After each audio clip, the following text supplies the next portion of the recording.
Om Shanti, good morning. The blessing of 9th of January.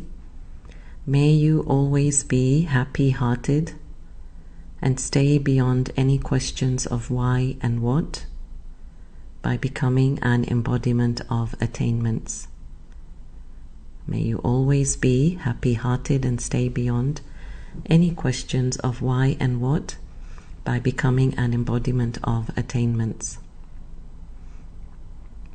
Souls who are complete and embodiments of attainment can never have any type of question about anything. The personality of happiness will be visible on their faces and in their activity. The personality of happiness will be visible on their faces and in their activity. This is called contentment. If there is less happiness, the reason for that is a lack of some attainment. And the reason for a lack of some attainment is one or another desire.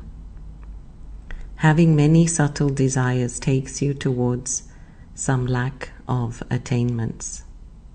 Having many subtle desires takes you towards some lack of attainments. Therefore, put aside temporary desires.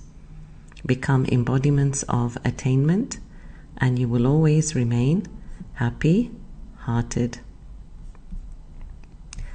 So, are we eating the happy heart toli that Baba is giving us today?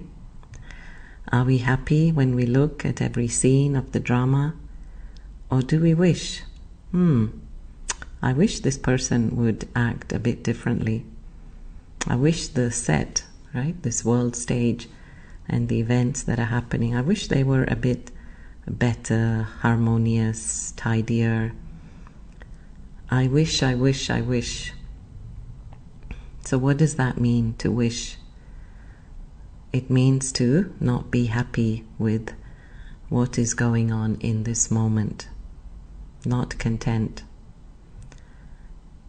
If it were different, then maybe I would be content. Maybe I could be content. I should be content and happy. So the moment we want something different, it means we have given birth to a desire. And Baba says these subtle desires take you away towards some lack of attainment, right? Which means literally no attainment, not worth much after all the effort. So there's a story of a man who was in search for happiness. He had a lot of things, but he said, I want the ultimate key to happiness. So he went to this guru and he said, Guru, please give me something that will make me peaceful and happy. I have many things, but I need that inner peace. So the Guru said, okay, you go over there, you see that tree? Under the tree there is a stone. And if you like it, you can take it and it's yours. So he said, really? He said, yeah, go, take it. So he went, and it was not an ordinary stone, it was a huge diamond, big stone. And he went back to the Guru so delighted, and he said, really? This is mine? You're giving this to me? And the Guru said, yeah, it's yours. Take it. Maybe this will make you happy. So he took it, and as he started walking home, he thought, maybe I should just hide it under my coat in case somebody sees me and they might steal it from me. So he tucked it under his coat, he started getting home, and just before entering the house, he had a second thought. He thought, I better not tell my wife because she gossips a lot with the ladies next door and she shouldn't know that I have this diamond. So again, he hides it from her. He gets in the house and he puts it somewhere very safe. And now he's thinking, great, I have something, I'm so happy. Next day he goes to work, and when he's at work, what is he thinking about? He's thinking about this diamond. Oh, I hope my wife doesn't find it. I hope The cleaning lady doesn't find it. I hope nobody steals it. And while he's at work, all he's thinking about is this diamond and protecting it and keeping it safe. He goes back home every night, and what does he do? He checks that same spot to make sure that it's still there. And when it's still there, he takes a big sigh and he says, "Ah, great, it's still there." So every day this happens, and then, more and more he realizes that the diamond is just pulling his intellect and causing so much stress, until he gets tired of trying to protect this, because now he can't use it, he can't show it, he can't reveal it, and he's a bit tired. So he goes back to the guru and says, "You know what? You can have this back. I had peace of mind, I had happiness." And he gives it back to the guru. The guru says, "Okay, very good. Now go and put it back under that tree." So the guru could then use it to teach somebody else the lesson. So isn't this the case, that we have everything and yet we're always looking for something else out there? And today's blessing is such a deep blessing, because Baba's telling us that the secret to our happiness is not to ask why. He said in the past in Abhyat Murlis that when we ask why, we actually cry, we do not fly. When I ask why, that discontentment is deeply connected to a desire for something, which actually leads me to sorrow. Right? The desire to have something different from what is happening right now will actually give me sorrow, because I'm not accepting, I'm resisting. And I'm forever looking at the glass half empty and not full, when in fact the glass itself can be filled, and Baba's knowledge, Baba's love can fill that glass. So imagine we tilled the soil, we watered it daily, we kept a vigilant eye on the crop every day, but then what we reaped was literally nothing. What's the feeling at that moment? Not very happy. Then we look over to the neighbor's farm and we see, wow, how green and lush their crops are, and we get jealous. I wish mine were the same. So Baba's saying, why does this happen? Why is it that I'm doing all the work and it's not, I'm not reaping the result? Baba also said that it has to be a personality of happiness. Baba didn't say jump up and down every time something good happens, but there needs to be a natural flow of happiness through my veins. It has to be in my blood, and this happiness comes from an innate kushi, an innate contentment, innate acceptance of everything that's happening around me. So I need to get more and more content with the drama, not more and more disappointed from it. When I get disappointed, that's when I start taking sorrow. So of course Maya doesn't like her customers being joyful. So she will do everything to ensure that people stay sad and unhappy. That's how her kingdom grows, and she's going to put up a fight to make sure that her kingdom does not get taken over with happiness. So what was our first downfall from the Silver Age into the Copper Age?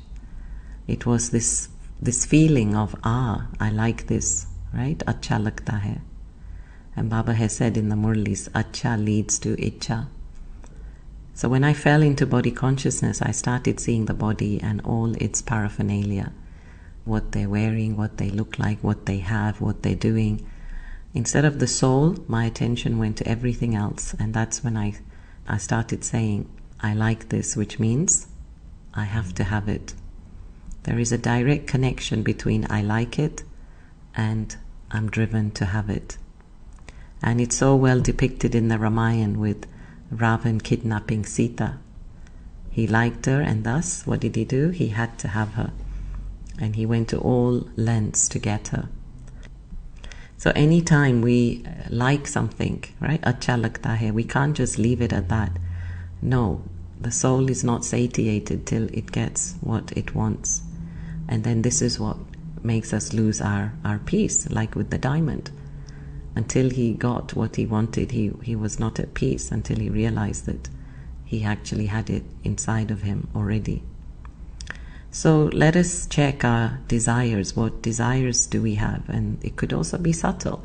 Sometimes we think as yogis we've given up everything. We need attention, we need respect, we need love. These are all subtle desires as well. Desire leads to greed, which means I want it. Greed leads to attachment, right? Now I really want it. In other words, I'm attached to the idea. I'll do anything to get it. Attachment leads to anger, because now that I realize I can't have it, so I get mad. And it's like a baby who wants his milk. And first he cries softly, right? When he wants his needs met. But then when he can't get it, then he cries so madly. So as adults we repeat those patterns to get what we want. And then anger leads to lust, which is an uncontrollable craving. I have to have it. And lust leads to ego. I will have it. If not me, then who? I'm the one. I will show that I can have it. So we can see that the root of all these vices is desire, is I want, I have to have. And anytime I'm pulled to something out there, then that means I'm not happy with what is inside here. Any attention I give to something out there, outside of me, means there is less attention for me inside. There's less appreciation for what I have inside of me here. And two swords cannot fit into one sheath, right? One cover. Two swords cannot fit into one cover. So in other words, either my attention is out there or my attention is with Baba. If ever I'm discontent, then I have to keep fixing me. One of the things that has helped me a lot in my life is to keep turning the mirror onto myself. If anything happens that is not nice, instead of showing someone else the mirror and saying, see, you should change, you could do this better, you did it like this, see, you were like that.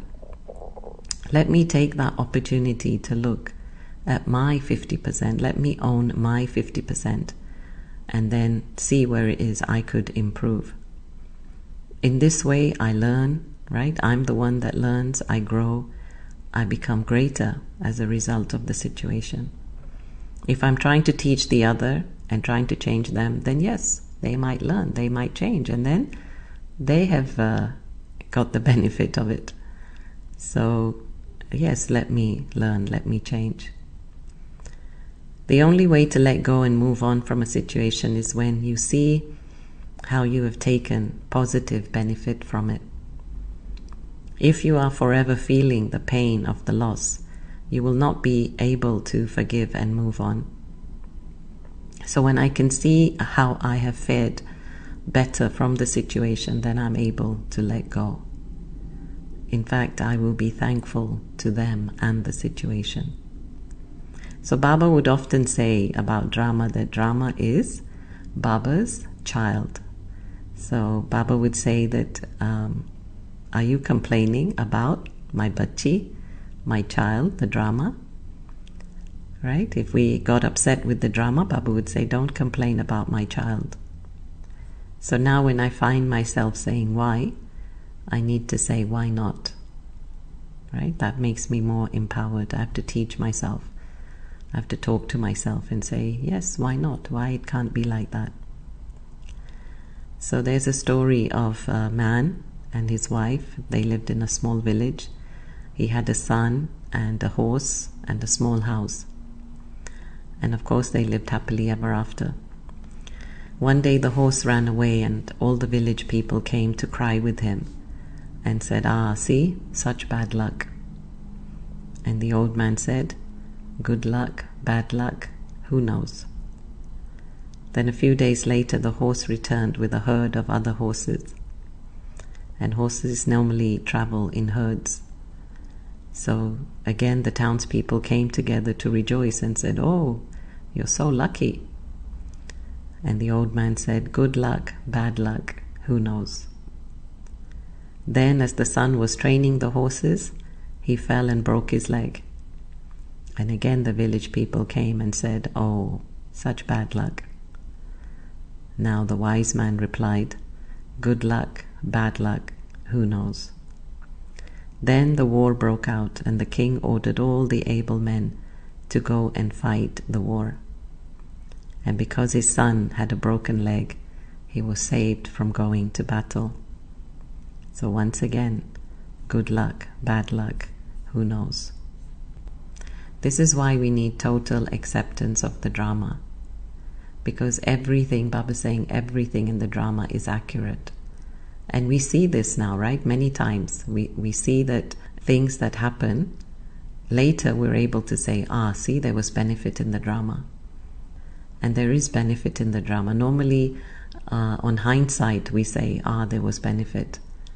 But I think the power lies in saying beforehand that there is benefit in the drama. Because we need the shanti, the peace, the calm, everything beforehand, not after the fact.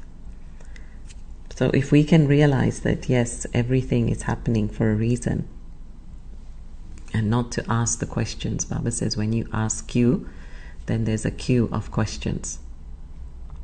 And it's true, it's never just one question, is it? It's always more than one. And there's never an end to why. When you keep asking why, why Brahma Baba? Why he came in India? Why 5,000 years? Why? There's never an end to why. There's not an answer to why. There's always more questions arising from why.